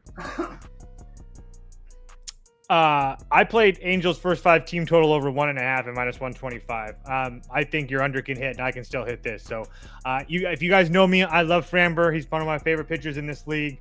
But the Angels have hit him up the last 2 times that they've seen him, and they've also won 3 games in a row. 1.5 or 2.5? 1.5. So at this number for the Angels to score 2 runs, I think that the Angels can score 2 runs and the Astros still win this game. But I don't want to deal with anything besides that. But I do think the Angels can score 2 runs here in the first 5. They're still ranked in the top 5 versus left-handed pitching last 7, 14, 30 days. So I'll take my chances at a 1.5 number. 2.5 would be a completely different story. Prop Beaver? Wait, do you think the Angels party against lefties is over?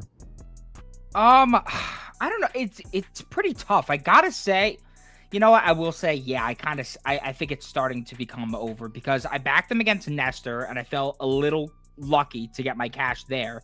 And then when I backed them against Rodon, I only cashed one of my 2 bets. I got the K under, and he just got pulled before he would have cashed it. I think in the 6th or 7th inning he got pulled in that game, and they didn't even cash the first 5 team total over. So yeah, I'm not really loving that. I mean, you could argue that Rodon's good and all, but all the expected numbers say that he's due to get rocked. I really thought that was a spot that he was going to get hit up. So I don't exactly love that. I don't really have anything for this game. In fact, what I did want to say is for the previous game, that lineup for the Cardinals, I said there was going to be 5 lefties in it. They actually changed their lineup, and it is a awesome lineup for a K under for Austin Gomber. So I'm going to be adding that at +115 under 3.5 Ks. Wait, so that I don't have a graphic for that though. No, you don't. I'm sorry. I literally I thought there was going to be 5 lefties, so I didn't even think about it. So what is the who? Gomber under 3.5 Ks +115. We're talking about a different game now. Okay. The previous game, yeah. All right. So Gomber under 3.5 Ks. So I'll put it up on the screen in case anyone wanted to jump on that with you. Austin Gomber under 3.5 Ks. There you go. All right. Let's move on to the next one. Our poll is on the 1 second. Astros, 45%, 34% in favor of Houston. So not overwhelming. Definitely some people taking the Angels out there. Next game. Also, Toast, less lefties in the lineup is good for your first 5 under if you wanted to go ahead with that. Ooh, I'll write that down. Thank you. Ooh. All right, Blue Jays -165 favorites on the road against Oakland.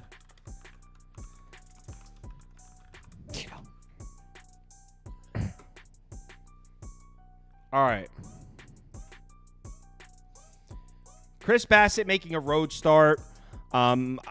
I don't bet Oakland very often, but when they're at home, I'm more inclined to. Not that I even bet them at home very often, but when they're at home, the bats do seem to show up at a little more of a reliable rate. In fact, there was a few week stretch where Oakland was a top 3, top 5 lineup at home, and that wasn't that long ago. That was 3-4 weeks ago, where Oakland at home was putting runs across. Chris Bassett historically is a guy you fade on the road, but I've also been bit in the ass trying that this year. So I don't really know what my thoughts are on Bassett. At this price, I want to fade Toronto coming off the big Baltimore series. 2 huge wins for them. Now they go on the road against a bad team. It like does feel a little bit like a flat spot. But Hogan Harris, so I guess I'll put it would be Oakland or pass for me. What do you guys think? I'll be down. I'm down to bet Oakland if you guys are into it, but I'm not. You're not rushing to the window to back Hoagie? I'm confused. No, I'm not. I'm not rushing to the window to back Hoagie. I have a full unit on Toronto money line. Again, I played this last night at -130.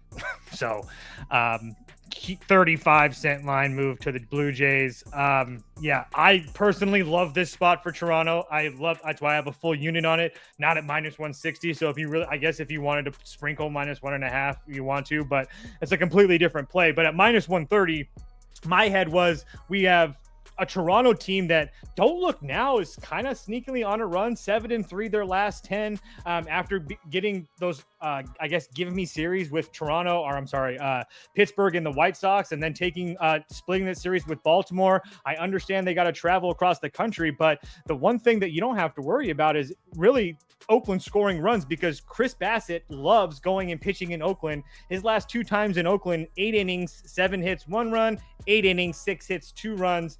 I expect Chris Bassett to pitch really well here tonight. Another thing, the reason that I think Chris Bassett pitches well here tonight, Oakland feasts on fastballs. You know what they're really bad with? Changeups, curveballs, cutters, and sinkers. And guess what? That's the only shit that Chris Bassett throws here. So I think Toronto wins this game really easy. I think there's a reason that there was a 35-cent line move.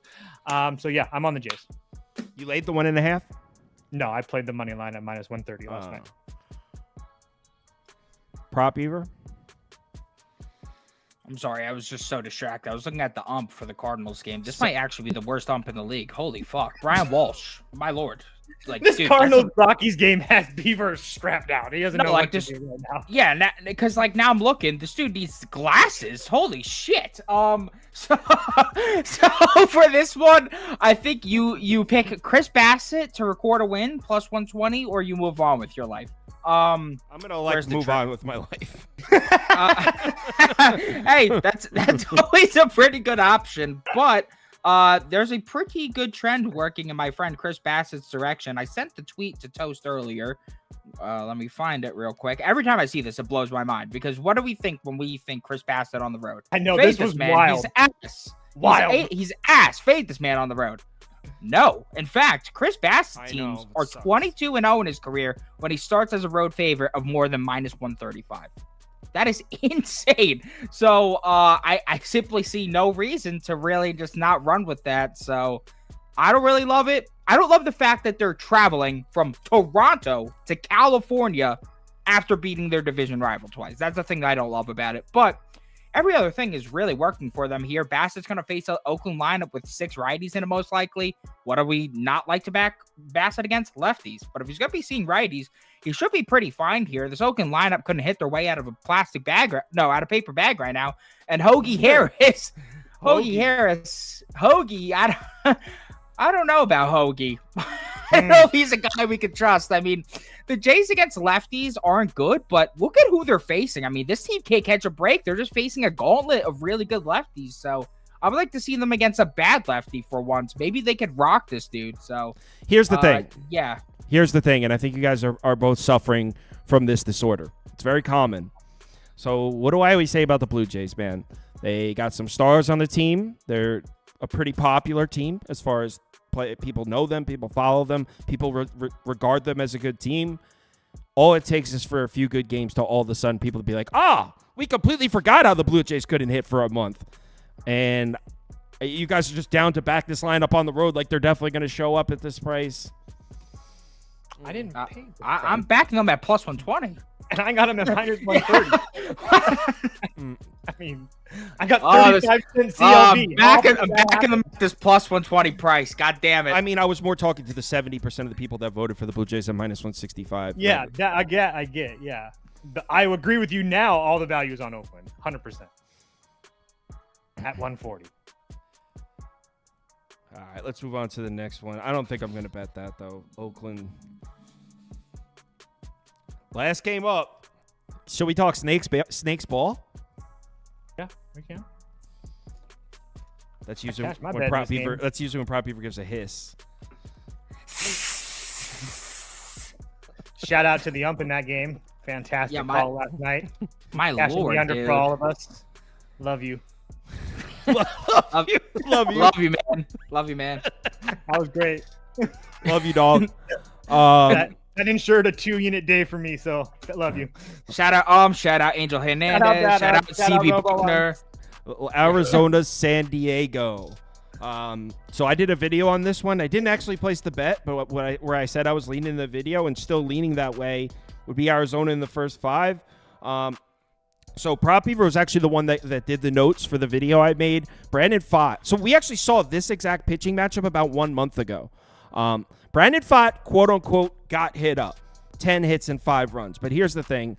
Of those 5 runs, only 3 of them were earned. So there were 2 unearned runs in there. And 2 of the runs came in the 7th inning where he probably shouldn't even have been pitching.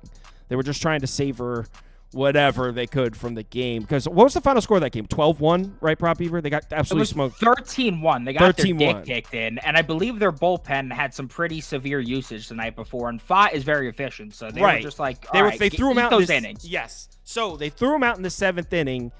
Just because the game was over and they were just trying to save their bullpen, and he gave up 2 more runs. So basically his start wasn't that bad. It wasn't as bad as it looks on paper. Meanwhile, Michael King pitched great, and he's coming off back-to-back starts. But Arizona's starting to hit now. They're starting to hit on the road. They're starting to hit right-handed pitching. So I think what we saw in the first game was going to be 180. I like Pfaadt to pitch pretty well here. I mean, do I even have to let you guys know how the Padres have been hitting? We've all been pretty vocal about it. So I like Pfaadt to bounce back and be the one to pitch a good game here. And I think King's going to get tagged up. The reason that I'm putting an Arizona first 5 graphic below my face, Snake's bullpen is in a bit of a situation. Now, I think some of those arms might be available, but they're heavily used. So The ones that you're thinking are not available. Ginkle and Seawald, definitely not. Wait a second. Yeah, I think Seawald could pitch if they need him. No way. 14, 17, 18, and went on Saturday as well. No way. No way. Ginkle will pitch if they need him. But whatever, they're taxed as hell. We're not even disagreeing here. They're taxed as hell. I wasn't. I thought that was making your point for you. Yeah. No, we agree that I think we would see Ginkle if they needed him. 35 on Tuesday's a lot. So Arizona's in the second half of this game. It could get ugly for the Snakes and the Padres. I know a lot of people, based on how the Padres have been playing, a lot of people are going to be taking the Diamondbacks at this plus money, and I can see a lot of people getting their hearts broken in the late innings of this game against attacked Arizona bullpen. So Arizona first 5 money line would be my pick. It didn't make my ticket, but that's where I'd go. I played over 7 personally, just a small play. I agree with you. I don't expect Michael King to pitch 6 innings of shutout baseball against this Arizona team that's slowly picking up steam.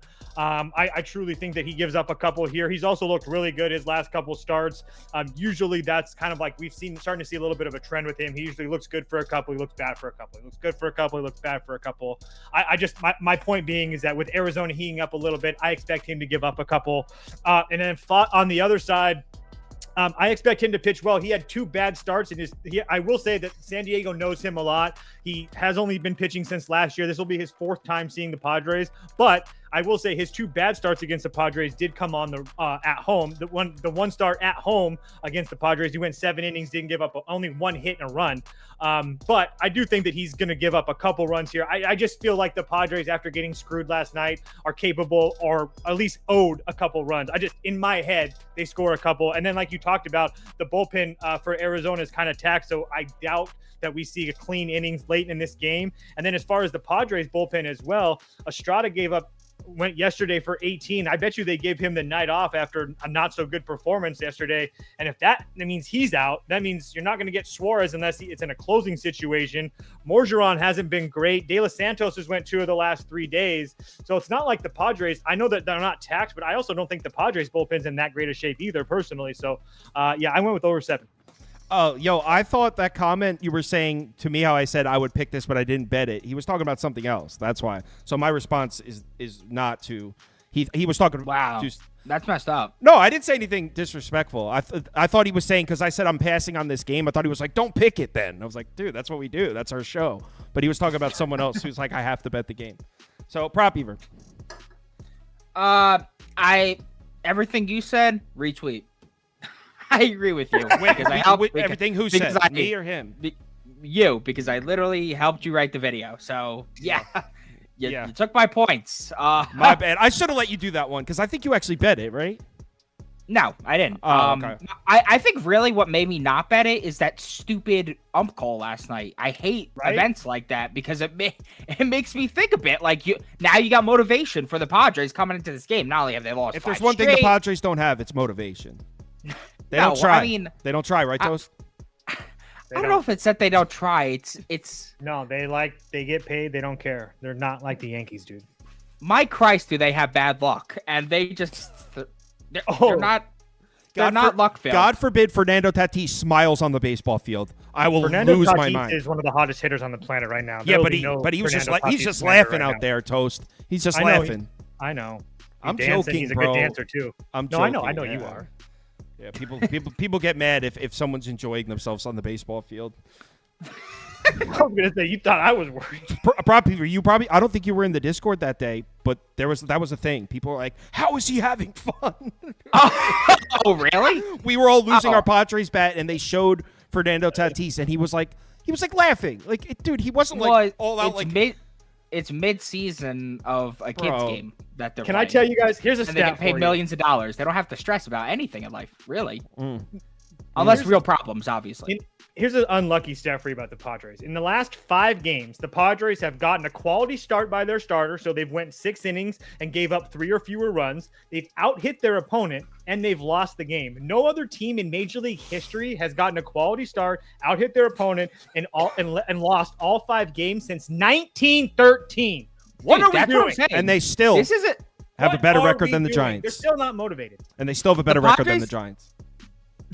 The Padres are a different breed of just, I don't know. It's like, I guess mid is what you could call it. It's because they're good, but they just keep doing this stupid shit that makes no sense. Like last year, weren't they the worst team with runners in scoring position like ever? Or at least they were amongst that list. All right, it's time. 14. They lost every extra inning game they went to. They were terrible in 1-run games. Yeah. All right. So community parlay. Well, let's hit the song. Community parlay, the parlay we bet, yeah. Community parlay is for the community. We come unite, making a parlay. Yeah. All right, we're back. Community parlay time. Dare I say the red hot community parlay? Should I say it? Red hot. Yeah. And I love that it's hot. I honestly felt for you. This community, you guys tried to scapegoat Prop Beaver for your losses. Yeah, as if I'm not already like in the dumps, like trying to crawl out of hell, trying to put together a winning day, and you guys are like, "Nah, this guy's also the reason why we're losing this as well." What the hell is that about, guys? I put together this banger and I get the blame? Jeez. I thought it was justified. To be honest, it was convincing. For a second, I was like, maybe the song's bad luck. The community was convincing me, but we were all silenced because the community. I would maybe agree with them if they had won in the previous, I don't know, it was cold before the song. The song was conceived. Yeah, it was cold before the song. Yeah. All right, first leg of the community parlay. Cast your votes.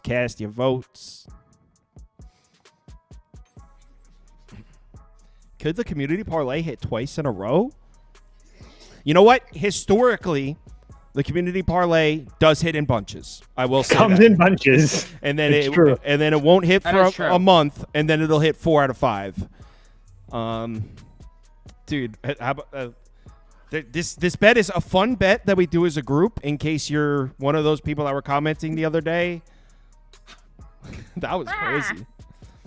I don't think explaining is going to help it. All right, Braves money line is the first leg. Braves. Well, no, Kyle, don't you handpick the community parlay? Yeah, Your that's parlay. the whole thing. The polls are fake. I fake the polls and I put whatever I want in there. Duh. So Yankees money line is going to be in the vote because the community definitely voted for the Yankees. Definitely voted for the Reds. Marlins, Guardians. They like Cleveland definitely. And Giants, Rangers. They like the Giants, but that one was close to even. It was like 47%, 42%. Toast is on the public side. Rangers sharp. Damn right. Reese, do you like the Rangers or the Giants today? Hey, did you hear Kyle? That sounded like Rangers. Wow. That did sound Wow, like so Rangers. Wow. Mm. Right. Yeah. Yup. Mm. I feel you. Since Prop Beaver dropped the community parlay jingle, I lost my virginity, got promoted at work, and found a crumbled up 50 in my jeans back pocket. See, now that's the type of guy I want on my team. Not y'all trying to put me down. That's the feel good story he's looking for. Exactly. See, now that is a ringing endorsement. All right. Clearly, that guy's seeing the board clearly. My lord. That guy's got things figured out. Giving all the credit to the song. Wow, Royals down to plus 101. CLV. Astros, Angels, they voted for the Astros. Cast your votes. Cast your votes. Someone said, "Where's the dong song?" Prop Beaver, we are doing it. Well, I shouldn't say we. He's doing it. It's perfection takes a long time. Yeah, I did hear a little bit of a prototype. I do like the melody that he's chosen. I will say that. It's just he just exposed the melody. Just heard the melody. Yeah. He hasn't recorded it or anything, and I think it's a solid melody that you guys will like. I thought it was going to be like his rendition of the thong song. But wait, is Modai still going to be able to come on? He took a job with Newsweek, which is awesome for him. I saw it. Yeah, that's sweet. But I don't know if his availability is affected. Should probably ask him instead of just blatantly just saying this to everyone. From what it sounded like, he said he could literally operate as normal, but he just had to do the articles. See, the only reason he wanted the editor is because he just hated doing the editing. Right. So as far as coming on the show, that doesn't change with us? I don't believe so. No. Okay. All right, cool. And if he switches up on us, then we'll just have to beat him up. Yeah, then we'll just badmouth him and tell everyone he's a fraud. Yeah. Yeah. I like that idea. Standard practice. I sent you an underdog, by the way. Oh. You were in the kitchen cooking? Oh. I was in the kitchen cooking, my friend. All right. So last vote of the community parlay. So far we got Braves, Red Sox, Yankees. Prop River or Toast want to pull up the odds on that? Yes. I mean, you probably don't even have to because someone in the community always shouts it out. But so we got Braves and we got the Yankees. It's Braves, Yankees, Red Sox money line so far. It looks like it might be Blue Jays. Yeah, it's going to be Blue Jays money line. I think that's going to screw. I think Oakland's going to win. Plus 947.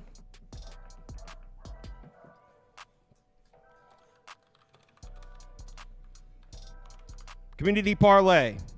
Braves money line, Yankees money line, Red Sox money line, Blue Jays money line plus 947. Community going for 2 in a row. All right, let's see if Prop Beaver. Let's see how hot this song truly is. If you hit your underdog too in the same thing, I'll say the song's working. If I hit my underdog, I'll be the happiest person in the world. 3 of those are my actual plays. I need a Green Day like I need air. Like he needs air. And he needs air, guys. That is something you need. All right, so hold on. Let me Where the heck? Underdog above chat. There you go. Go ahead.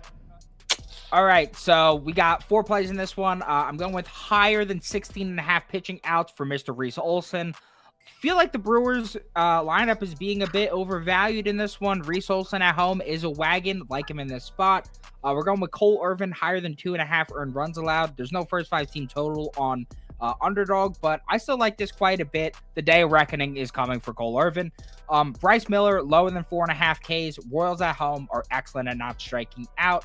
And then we got Chris Bassett, higher than fantasy points. I think he records a win here, and that provides a lot of fantasy points. So those are our 4 picks today. If you think that Kyle has a point with the A's, then remove Bassett. I don't care. I think he's a crack. So Kyle always has a point.